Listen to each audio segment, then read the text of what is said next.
Welcome back to our Pump Passport series, where we travel the world to find the best gyms possible. Today we are here in Dallas, Texas at Destination Dallas.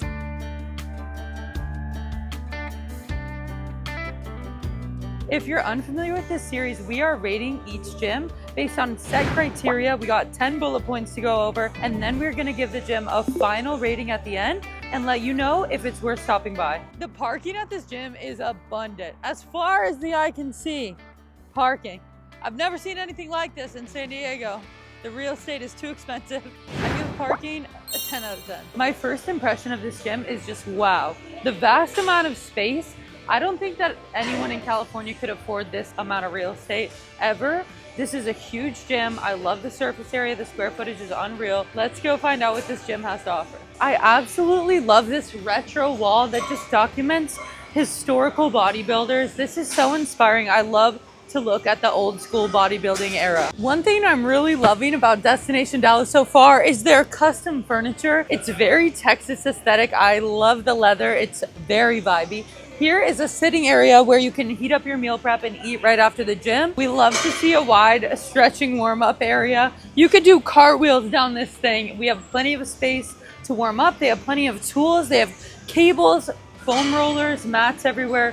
I love this space. So I'm not a strongman, but if I had to bet, I would argue that this is some strongman equipment. I think this is a yoke. I don't 100% know. They have a lot of weird stuff over here that if you asked me to use it, I'd be like, but I'm sure some of you strong out there know exactly how to use this, and it is a cool area. They also have these cakes, which are, this one's 155 pounds, and then tires and bags. So this feels like a very strength dynamic area. I'm out of my depth here. And it doesn't stop there. Look at all these pebbles for strongmen to lift. And then they have these interesting things.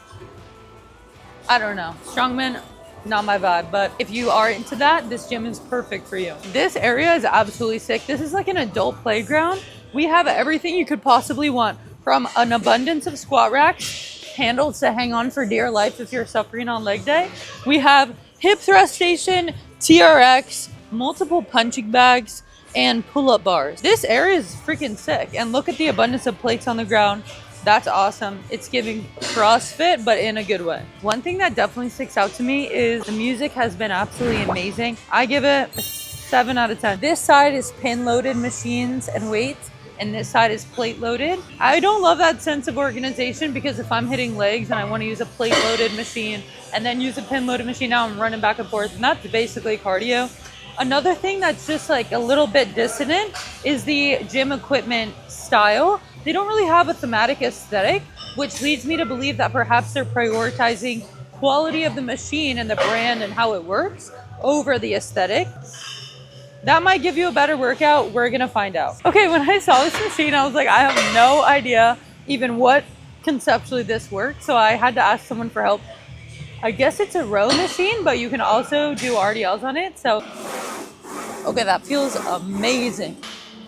Okay, maybe not amazing for RDLs, but for upper back, I really like that. Here is another Mega Mass machine. I swear Mega Mass just has all this shit going on. We are gonna test this chest press. That's like really a lot of upper. Maybe because I'm short. Okay, yeah, that's better. I just have to adjust the seat. This is the craziest piece of equipment I've ever seen. Because if you wanted to work out with a friend, this might be for you. If you had a conjoined twin, this might be for you. Because look, over here, I'm doing tricep dips. We love it, feels amazing. But then at the same time, that's moving the mechanism to do bench. So either one of you gets like zero workout and the other one gets all of it, or I don't know who invented this. It's a 2-for-1, but not in a great way. I was wondering what kind of death machine this was, because I was imagining getting laid out like this, but it's actually a standing hamstring curl. I really haven't seen this often, especially one that looks like this. I'm sorry. I like this though. They have an abundance of cardio equipment in here, from this whole line of Stairmasters to hell And then ellipticals and bikes over here.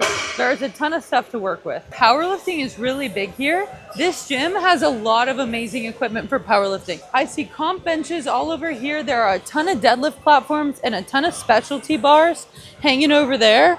And then this is really essential, if it is what I think it is. This is like the best thing in the world if you want to squat 1,000 pounds. If you do equip powerlifting, you're very familiar with this.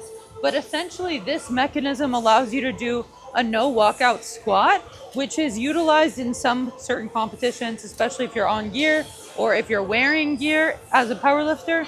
This is crazy, and I've seen people squat 1,000 pounds in these kinds of racks, so it's really amazing. Based off of the gym equipment here, typically we like to rate based on unique equipment, unique pieces, or volume of pieces to ensure you can have a high quality workout.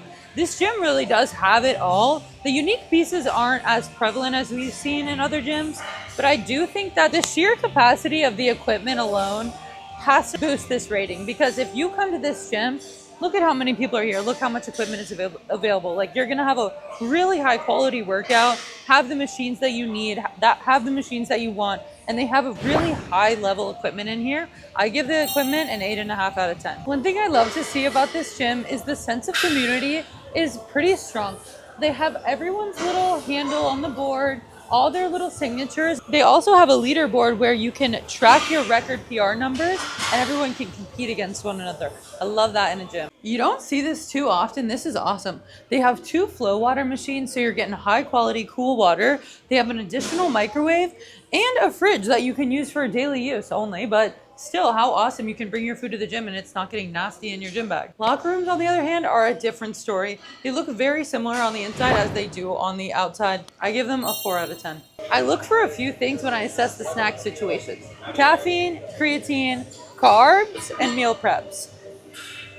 This situation meets all of those criteria. I love it. And it has meal preps over here, though they are a little scarce. It is Saturday afternoon, and you can microwave them over there. I give this an 8.5 out of 10. Cleanliness. It feels pretty clean in here, just a little bit chalky in some areas, but it does have a distinct, like, moist dog smell in here. It's very subtle, but it is present. So cleanliness is getting a 5 out of 10. The vibe and aesthetic in here is very cowboy America. I personally love to see all of these flags for our US military. As a veteran myself, support our troops. The aesthetic, besides that, really contributes to that cowboy, rough and tough, old school feel. It's very unique. I've never seen that at a gym. I give it a 9 out of 10. The climate control in here, I don't feel the AC pumping. There are plenty of big fans around, but I'm sure in the summertime this place gets hot because I'm warm right now and I'm not even working out. I give that a 3 out of 10. So here are the amenities that this gym offers. Nothing. They actually have like half a locker room that I don't know if I'd call that cowboy aesthetic, because it's a little rusty and dusty in there for me personally. But it's kind of hard to get ready. I did a little touch up because I've been on the go all day, and I was like with my makeup bag on my lap like this. So not a great place to get ready, but definitely a great place to train. I rate the amenities a 0 out of 10 because there are none. It appears that this gym has their own brand, Gasp, but it's really cool to see just the behind the scenes situation that's going on. Cool office vibes, still matches the cowboy aesthetic. Very interesting. So this is one of the biggest posing rooms I've ever seen. Not only are there floor to ceiling mirrors right here, but also mirrors that will show your back off if you're trying to flex on these hips. Additionally, there is a little private posing room, which might make you feel more comfortable if you're stripping down to your bikini for the first time, or perhaps posing in your underwear, just trying to get that extra posing time in. This is awesome. I give this a 9 out of 10. Now we're going to be rating the gym overall from 3 different perspectives: powerlifter, bodybuilder, regular gym goer. From a powerlifter's perspective, this gym is a 10 out of 10. It has all the rust, dust, chalk, equipment you could possibly want and need, and definitely the vibes so that you can have a really strong lift. From a bodybuilder's perspective, this gym could have a few more mirrors, could have a lot more amenities, but the posing room was awesome. I give it a 7.5 out of 10. From a regular gym goer's perspective, this gym has everything that you could possibly want or need except for amenities. So I'm gonna give it a 7 out of 10. Overall, this gym gets an 8 out of 10 from me. Don't forget to comment if you like this series. I'd be happy to review any gym you drop below.